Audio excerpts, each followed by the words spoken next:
Ressurreição. Capítulo 22. A carta. Quando Menezes chegou à Tijuca eram 4 horas da tarde. A casa de Félix ficava afastada do caminho. O portão está aberto. Menezes atravessou rapidamente o espaço que ia da estrada à casa e bateu. Veio um moleque abrir-lhe a porta. Menezes entrou precipitadamente e perguntou: "Onde está o senhor?"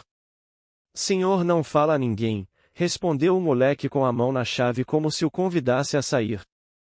"Há de falar comigo", insistiu resolutamente Menezes.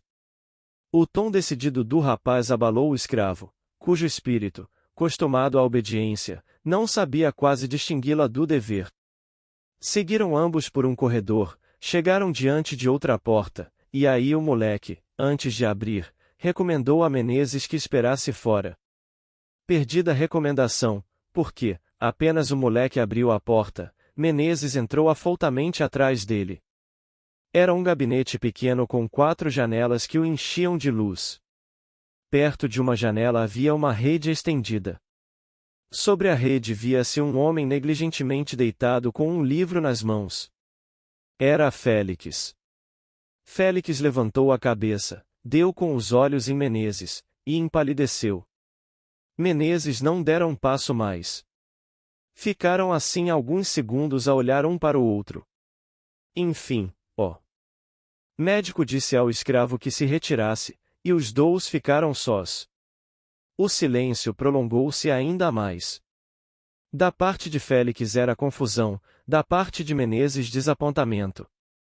Viera ele em todo o caminho a descrever na imaginação o estado de Félix, acabrunhado por alguma grande dor, e em vez disso achava-o a ler pacificamente um livro. Quis lançar mão do livro, para conhecer bem até que ponto a sua desilusão era completa, mas o médico rapidamente o afastou. "Não atendeste à ordem geral que eu havia dado", disse enfim, o dono da casa, "e creio que só alguma razão poderosa te obrigaria a isso." "Assim era", retorquiu Menezes, "mas a razão acabou e eu volto para a cidade." Dizendo isto, pôs o chapéu na cabeça e dirigiu-se para a porta. Parou um instante, caminhou de novo até a rede e proferiu secamente: "Tenho estas palavras. Tens consciência do que fizeste?" "Tenho", respondeu Félix, "fiz o que me cumpria fazer. Mas, antes de mais nada, vens aqui por inspiração tua ou por mandado de?" "Venho porque era um dever da minha parte livrar-te da vergonha, e a ela da morte." "Da morte!" exclamou Félix levantando-se de um pulo. O terror que se lhe pintara no rosto fez boa impressão no amigo. Suspeitou este que nem tudo estivesse perdido. Sentaram-se ambos, e Menezes referiu ao médico os acontecimentos que deixo narrados no capítulo anterior. Félix escutou a narração do amigo com um interesse que não podia vir senão do amor. Menezes concluiu pintando-lhe com as cores que o caso pedia a baixeza do seu procedimento, o desaire que recaía sobre a viúva, e o remorso que o havia de acompanhar a ele, ainda quando daquele triste episódio não saísse nenhuma fatal consequência. Félix mostrou-se profundamente comovido com a narração de Menezes e as reflexões que lhe fizera. "Tens razão", disse ele quando o amigo acabou de falar, "procedi covardemente. Ela ainda me ama. E perdoa-me, não é?" "Sim, há de perdoar-me. Pobre Lívia! Se tu soubesses como ela tem sofrido por minha causa." Menezes, satisfeito, disse-lhe que era indispensável voltar à cidade. Enquanto falava, porém o rosto de Félix mudou de expressão. A única resposta do médico foi: "Não. O que está feito, está feito, agora é impossível recuar." "Impossível!" gritou Menezes. "Impossível", repetiu placidamente Félix. Menezes levantou-se impaciente e começou a passear. A serenidade do médico mais lhe doía do que indignava, porque alguma razão poderosa devia ele ter para cortar tão peremptoriamente toda a tentativa de reconciliação. Quisera sabê-la e tremia de o interrogar. O médico, entretanto, deixará-se estar sentado, quase tão tranquilo como na ocasião em que Menezes lhe entrará no gabinete. Não era fingida essa tranquilidade, que durava já de alguns dias, depois de outros, os primeiros, que foram de aflitiva tempestade. O homem não se esconde de si mesmo, e o maior infortúnio dos corações pusilânimes é sentirem que o são. Quando Félix chegou à Tijuca tinha passado a excitação do primeiro momento, o espírito, fraco de si, e abatido pela imensidade do abalo, não achou na solidão o alívio que lhe pedirá. Vieram então muitos dias de luta e de febre, em que ele, para fortalecer o ânimo, lia e relia a misteriosa carta que trouxera consigo. O remédio era antes veneno para sua alma ulcerada, lembrava-se a felicidade que perderá. Era isto o que padecia o coração. A consciência padecia também, porque a sociedade, que ele não vira no primeiro instante, agora lhe aparecia como um juiz inflexível, a pedir-lhe contas de uma injúria sem explicação. Às vezes arrependia-se do ato, outras vezes, não se arrependia, mas acusava-se de precipitado e louco. Nunca mais tristemente se revelara a inconsistência do espírito. Com o tempo a consciência foi calando as vozes, e com o tempo, e a distância, e a sua índole variável, se lhe foi aquietando o coração. Aquele homem, que alguns dias antes chorava de desespero, nenhum vestígio guardara de suas lágrimas. Não se lhe apagara o amor da viúva, mas no lugar da paixão veemente, como que ficará apenas uma recordação remota e suave.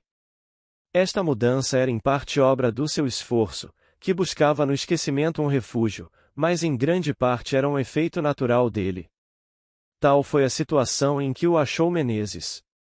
A presença deste trouxe à memória do médico a última crise do coração. A impressão foi grande, não longa, a face do lago, que o marajado encrespara, voltou à serenidade primitiva. Menezes passeava de um lado para outro, a observar de quando em quando o médico. Ao seu espírito repugnava a ideia de que Félix recorresse a um meio extraordinário para sair de uma situação difícil, não sancionada pelo coração. Uma causa havia, de certo, que se lhe afigurava grave, e que ele a todo custo queria conhecer. Seus esforços convergiam para esse ponto. Instado pelo amigo, Félix aludiu à carta que receberá, mas recusou mostrá-la. Há nela um segredo, disse ele, que me impede de a comunicar a ninguém. Lívia tem jus ao meu respeito e possui ainda o meu amor. Estas últimas palavras foram ditas com certa comoção. Menezes não perdeu a esperança de o vencer. A sinceridade era a sua eloquência, podia-se dizer que ele falava com o coração nas mãos. O espírito de Félix ia cedendo ao encanto, ele mesmo recordava as horas felizes do passado e as saudosas esperanças do futuro. O coração palpitou-lhe com mais força e a imaginação fez o resto. A carta, porém, a fatal carta lhe ocupou logo o pensamento, e a fronte descaiu diante do insuperável obstáculo. Cansado de lutar, Menezes resolveu partir para a cidade. Não sei o que pensarão os outros, disse ele, eu levo a suspeita de que não a amaste nunca, e que esse rompimento estrepitoso foi um meio de salvar a tua liberdade. Ouvindo estas palavras, Félix não pode conter um gesto de cólera. A atitude quieta de Menezes o fez cair em si. Tens razão, disse ele depois de algum tempo. Quero que pelo menos alguém me reconheça inocente e digno. Dás-me a tua palavra de honra que nada revelarás do que vais ler? Dou.